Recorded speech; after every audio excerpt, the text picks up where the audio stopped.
안녕하세요. 이번 시간에는 정신질환에 대한 부분을 좀 전체적으로 훑어보는 시간을 갖겠습니다. 여기 그림에 보이는 모습이 어떤 그림처럼 보이시나요? 많은 사람들이 지금 보고 있는 과정에 뭔가 이제 벌을 받고 있는 듯한 그런 모습인데요. 실제 이 환자는 조현병이라고 하는 이런 정신분열증이라고 예전에는 명명했는데 사회적인 인식도 때문에 조현병이라고 지금은 이름이 바뀌었죠. 이런 정신질환을 앓는 환자한테 이제 마귀가 씌었다고 이렇게 서로 가가고 있는 그런 모습을 그림으로 표현된 그런 모습입니다. 병에 대한 이해도 적고 사회적인 분위기에 따라서 이 정신질환자가 이렇게 고통을 받고 있는 상황을 보여주는 부분이죠. 이런 정신질환을 포함한 심리장애를 분류하는 부분에서는 정신장애 진단 통계 편람이라고 해서 네, 그 미국 정신의학 협회에서 만든 진단 분류 체계에 근거해서 진단을 내리고 있어요. DSM이라고 이제 약칭을 하고 있는데 이 DSM이 등장하기 전에는 증상에 대해서 의사들이 주관적인 판단으로만 진단을 내렸습니다. 그런데 이런 진단을 명확히 제시해서 진단의 그런 기준을 명확히 제시함으로써 효율적으로 진단을 내릴 수 있게 되었고요.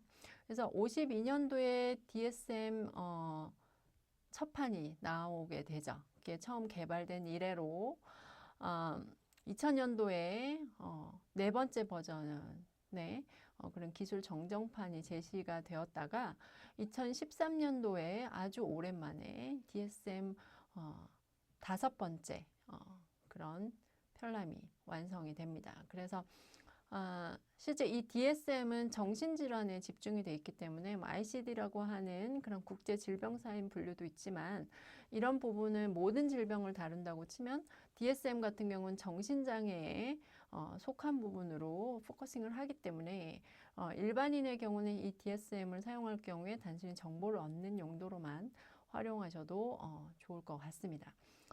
이 DSM이 이제 네 번째 버전에서 다섯 번째 버전으로 바뀔 때 주요한 변화는 질환 분류 체계랑 진단에서 생물학적으로 장애를 야기하는 구분법으로 좀 진단 그룹을 전면 재구성하는 그런 작업을 하게 됐어요. 그래서 DSM 다섯 번째 기준으로 지금은 구분을 해서 진단을 받고 있고요.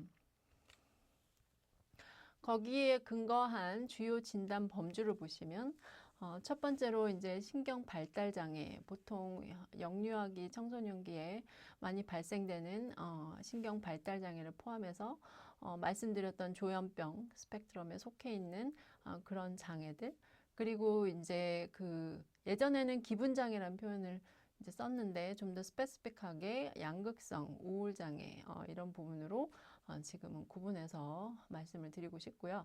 이제 불안 장애, 강박, 또 이거 잘못 표현이 됐네요. 외상 및 스트레스 장애, 그리고 해리 장애, 그리고 신체 관련된 신체 증상에 관련된 장애가 있고요. 또 섭식 장애, 배설 장애, 수면에 따른 장애, 또 성기능 장애, 그리고 젠더에 대해서 불쾌감을 갖는 성별 불쾌감, 그리고 파괴적인 충동 조절, 품행 장애에 속하는 부분이고요.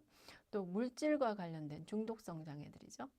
또 신경 인지 장애, 성격 장애, 그리고 성도착 장애를 포함한 이런 성욕 장애 부분들을 포함을 하고 있습니다.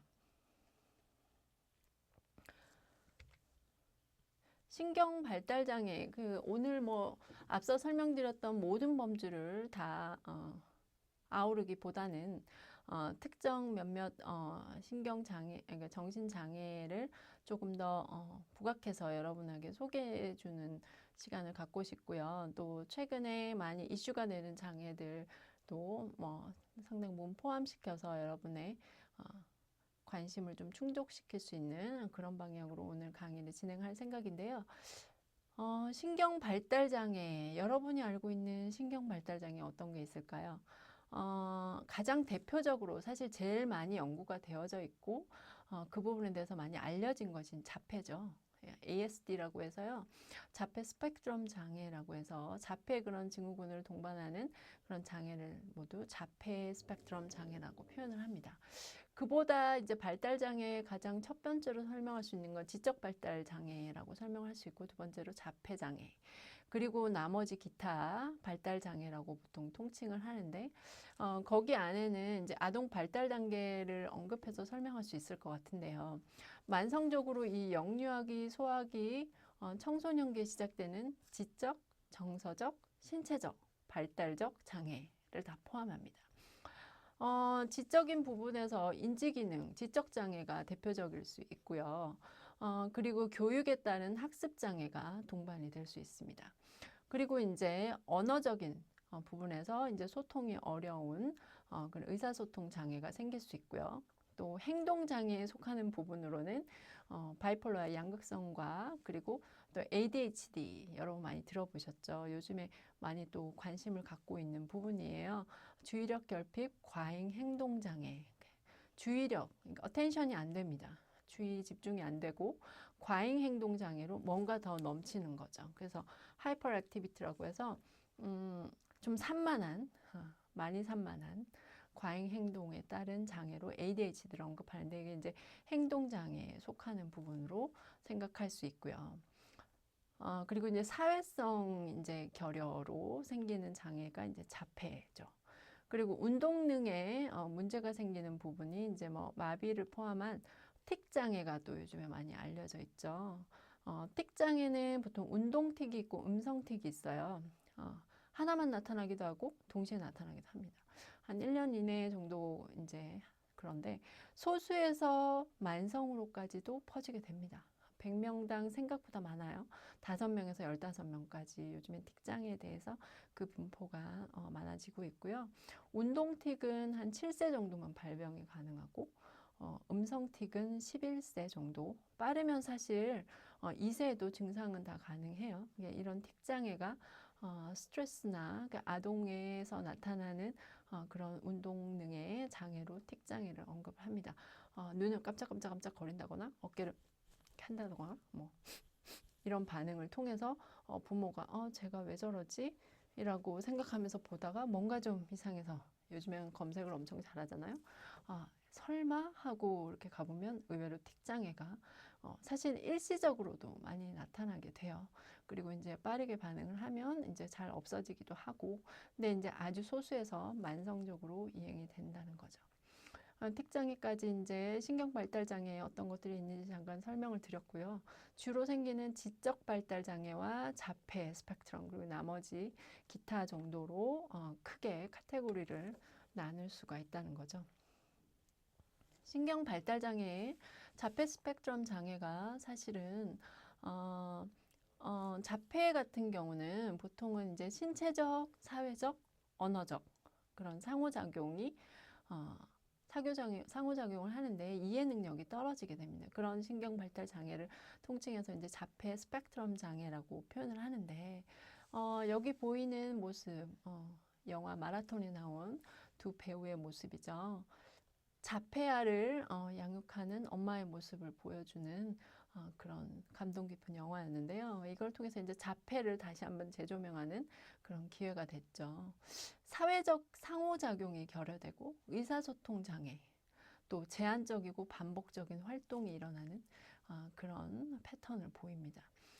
이런 자폐성 같은 경우는 일반 자폐가 있고요.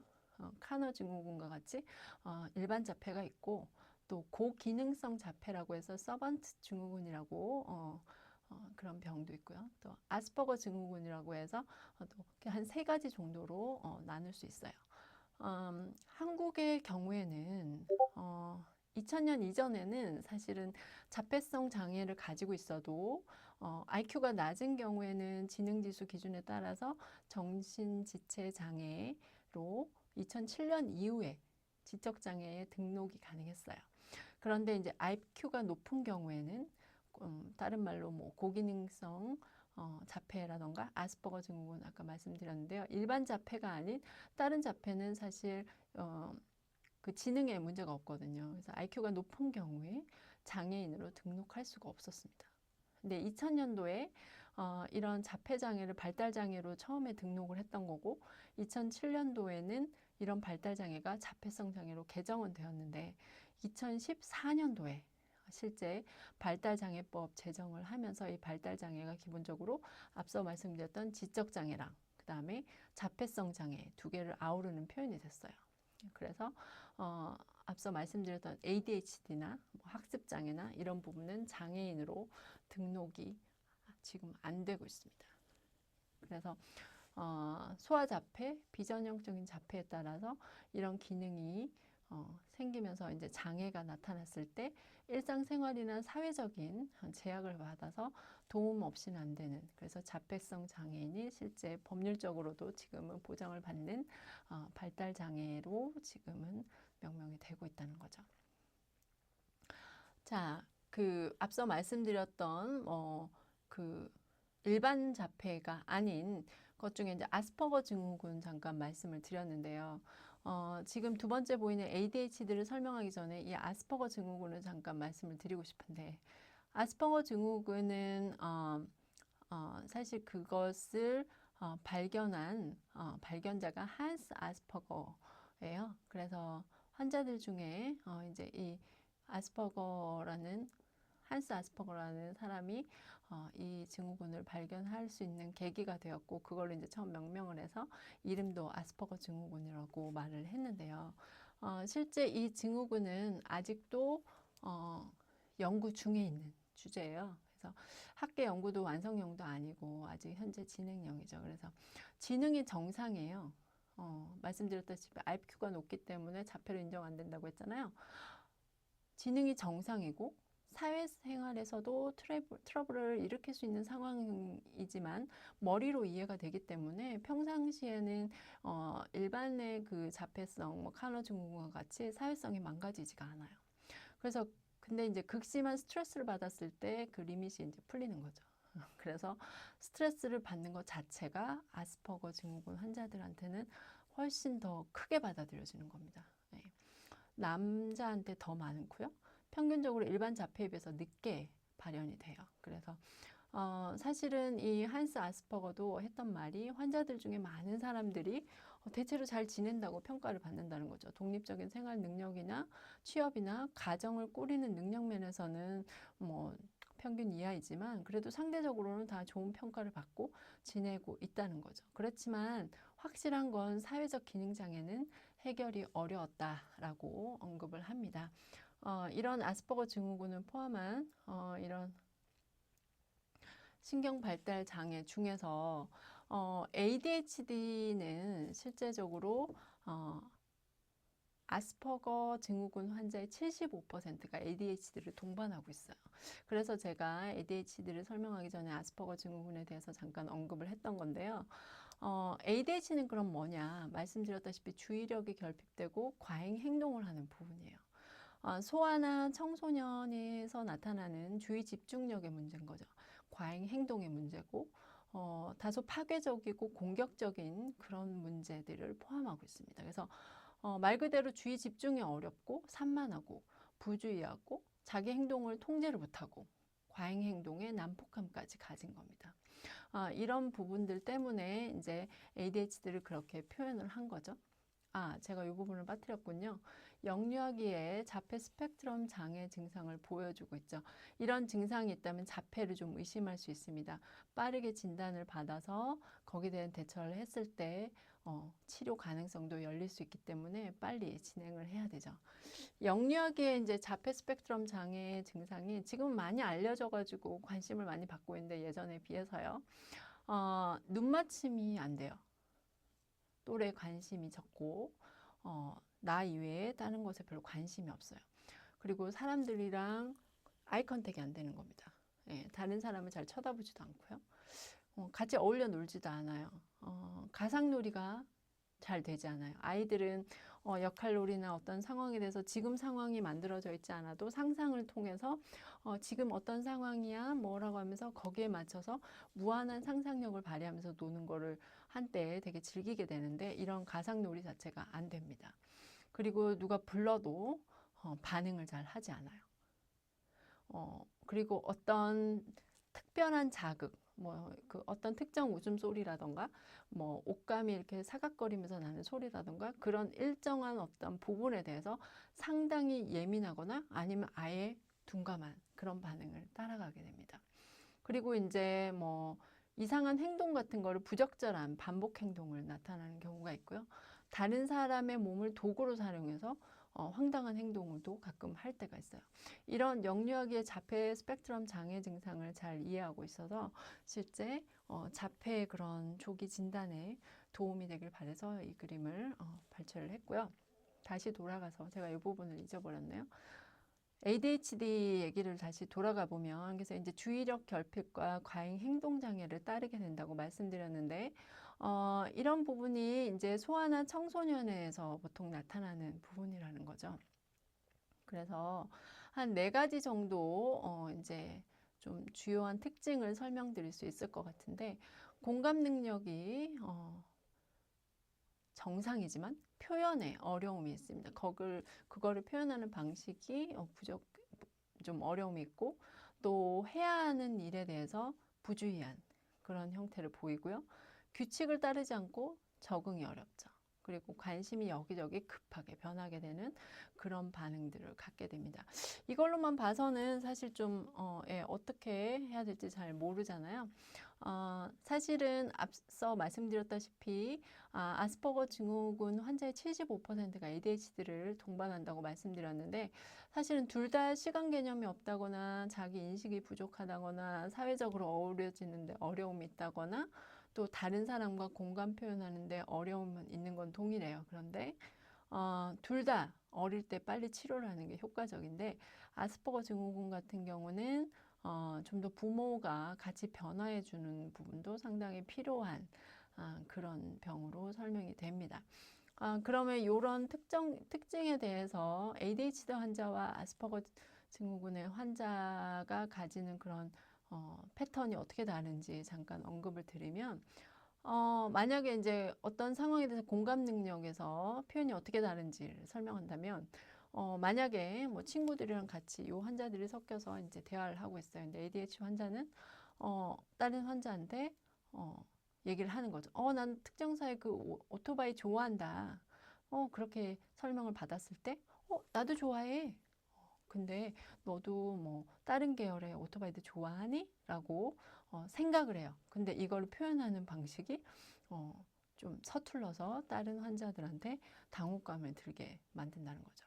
그에 비해서 아스퍼거 환자의 경우에는 나도 그거 좋아해. 근데 이런 오토바이를 타고 있는 그런 스포츠는 남자 오토바이지 여자들은 하는 게 아니야 라고 하면서 좀 더 직설적으로 자신의 표현을 강하게 표출함으로써 다른 주변인들과 대화를 하는 주변인들이 좀 반감을 가질 수 있는 요소를 만드는 거죠. 그러거나 말거나 자기 길을 가는 그런 형태를 보이게 되고요.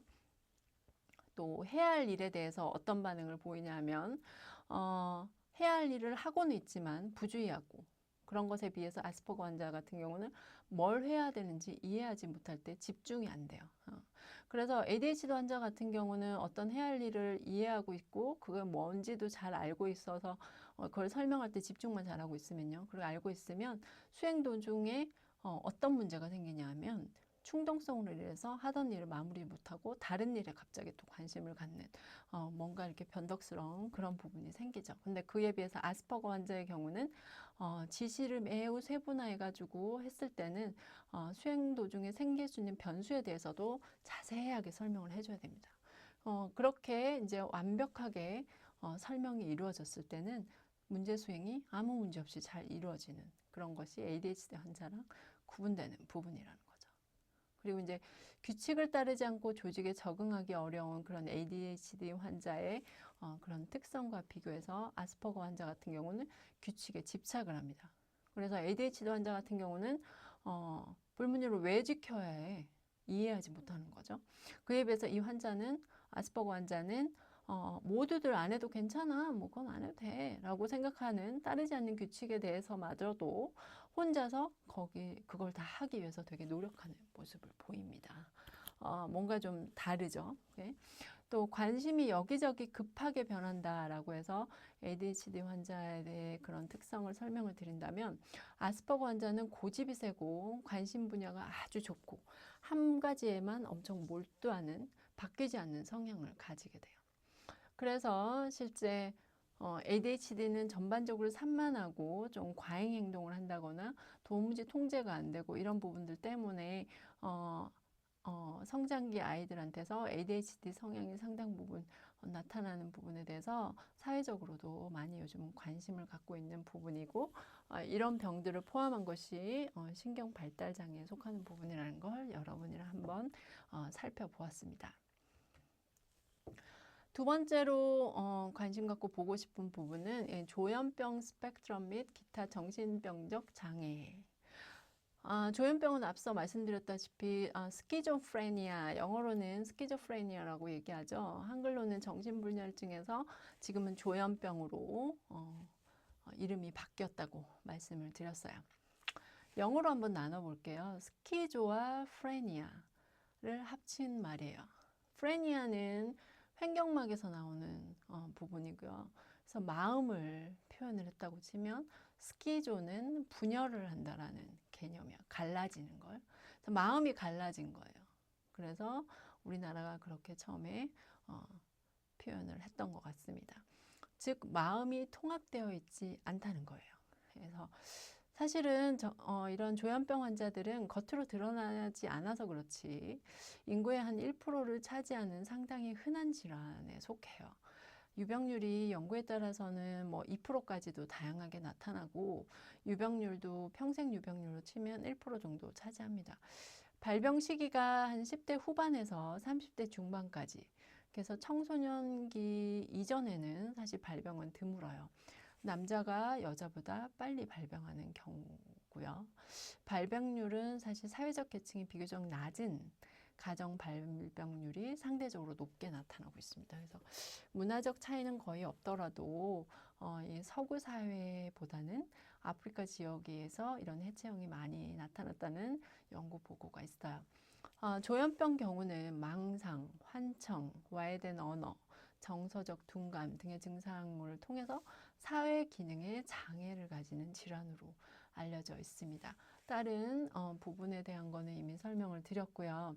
발병 원인은 생물학적인 원인부터 해서 가족성, 행동주의적 원인이 존재를 하고요. 여기 보이시는 것처럼 여기도 도파민이 언급이 돼 있죠. 신경전달 물질의 불균형이 생물학적 원인으로 설명이 되어지는 한 병입니다. 이 조현병은 전구 증상을 보면 좀 병이 본격화되기 전에 전구 증상을 통해서 먼저 좀 인식이 어느 정도 가능한 부분이 있어요. 자신의 몸에 무언가 이상이 있다는 막연한 염려증이 동반되기도 하고요. 자신의 몸이나 주변의 세상이 좀 동떨어져 있다는 좀 비현실적인 느낌을 가지기도 하고 평상시에 별로 관심 없는 어떤 이슈, 뭐 철학적이든 종교적인 주제에 갑자기 집착이 되게 심하다거나 또 집중력이 떨어지고 긴장, 불안 증상을 보이기도 합니다. 이런 감정적인 기복과 그다음에 전구 증상이 혼동돼서 병을 조기 발견하거나 조기 치료하는 데 장애가 상당히 있을 수 있기 때문에 될 수 있는 대로 이런 전구 증상이 있으면 방치하지 마시고 정신과 전문의의 상담을 통해서 빠르게 대처하셔야 된다는 거죠. 병이 본격화되면 누구라도 알 수 있는 여러 증상들이 나타나요. 그런 부분이 됐을 때는 좀 더 치료 경과가 늦어지게 되니까 그 부분에서 빠른 조치, 말씀드렸다시피 뇌질환은 조기 진단이 상당히 중요하다는 거, 그리고 지금 한 이 순간이 가장 빠른 거, 빨리 진행할 필요가 있다는 겁니다.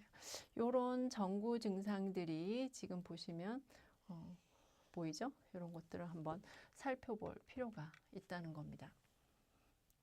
조현병은 증상을 한 4가지 정도로 설명을 해요. 사고의 장애, 정동, 지각, 행동의 장애. 그런데 이제 이 사고의 장애는 보통 사고의 그런 흐름이 뒤죽박죽해서 이 사람이랑 말을 하고 있으면 이 환자가 하는 말을 이해하기가 상당히 어려울 수 있어요. 다른 사람이랑 의사소통 자체에 장애가 와요. 대표적인 사회적인 그런 어우러짐이 어려운 병이잖아요. 그래서 사회적으로 고립이 될 수 있고, 또 정동의 장애는 어떤 거냐면 감정 표현이 부적절한 거죠. 엄청 슬픈 이야기를 하면서 웃으면서 얘기를 한다거나, 감정이 아예 결여돼 있거나, 아니면 감정 표현이 깊이가 없고 단조로울 수도 있고요. 보통은 이제 자기가 표현하는 방식과 실제 표현되어져야 되는 모습이 일치하지 않는 괴리감이 생기는 그런 부분으로 장애를 생각할 수 있죠. 그리고 지각장애가 있어요. 보통은 환각, 환청, 환시, 환촉 등의 증상이 있을 수 있어요. 실제 외부에 자극이 없는데 본인만 들리는 그런 부분이 생기는 거죠.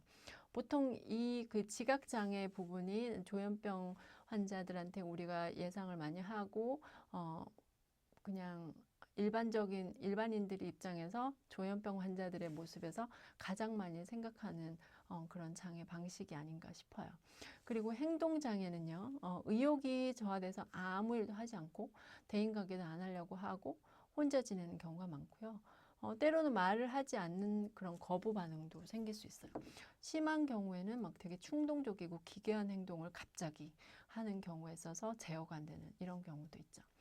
그래서 양성 증상과 이제 음성 증상으로 나눠서 설명을 할 수 있는데, 스트레스 혹은 특정 사건에 대한 반응으로 급격히 발생이 되는 양성 증상 같은 경우는 뇌의 과도한 도파민 레벨에 따라서 발생을 하게 됩니다. 그래서 약물 치료로 쉽게 호전이 되고 지적 손상은 별로 없어요. 경과가 상대적으로도 좋고, 그래서 이런 망상이나 환각이나 혼란된 언어, 또 혼란된 행동, 또 기괴한 행동 이런 부분으로 양성 증상을 대표해서 이렇게 양성 증상으로 통칭을 합니다. 음성 증상은요, 외부에 무슨 일이 일어나도 무관하게 발전해서 악화돼서 결국 뇌의 구조적인 변화까지 일어나고 또 유전적인 소인이랑도 관련된 경우가 많아요. 그래서 이런 항정신병 약물에 의해서도 잘 치료가 되지 않고 지적 능력 또한 현저히 떨어지게 됩니다. 그래서 경과도 나빠요. 치료 경과도. 보통은 이제 밋밋하게 말도 없고 어떤 동기도 상실되고 에너지도 없고 이런 뭐 즐거움 이런 것 자체가 상실되는 무력한 이런 상황으로 나타난 걸 음성 증상으로 보통 알고 있습니다. 이런 조현병은요, 진단이 이런 앞서 보여드렸던 여러 증상들이 6개월 이상 증상이 지속이 됐을 때, 사회적, 직업적 기능에 현저하게 장애를 일으킬 때, 이거를 조현병으로, 제가 이거를 표현을 잘못했군요. 조현병으로 진단을 하게 됩니다.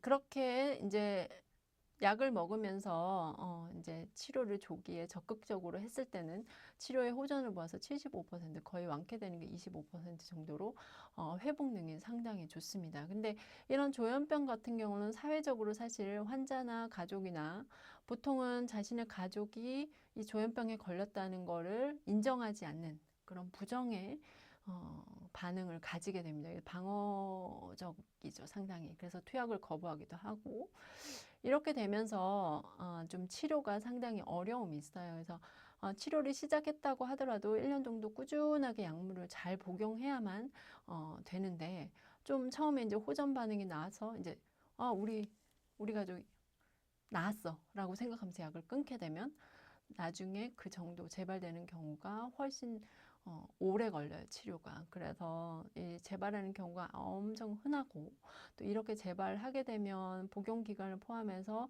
치료 장치가 좀 더 어려워지기 때문에 반드시 약물을 중단할 때는 전문의와 상의를 하고 결정을 해야 되는데 그래서 이 병에 대해서 받아들이는 시간이 되게 오래 걸리고 또 가족들이 그 부분에 대해서 상당히 힘들어하죠. 네, 그래서 이 병이 음성화되는 부분이 크다는 걸 말씀드리고 싶고요.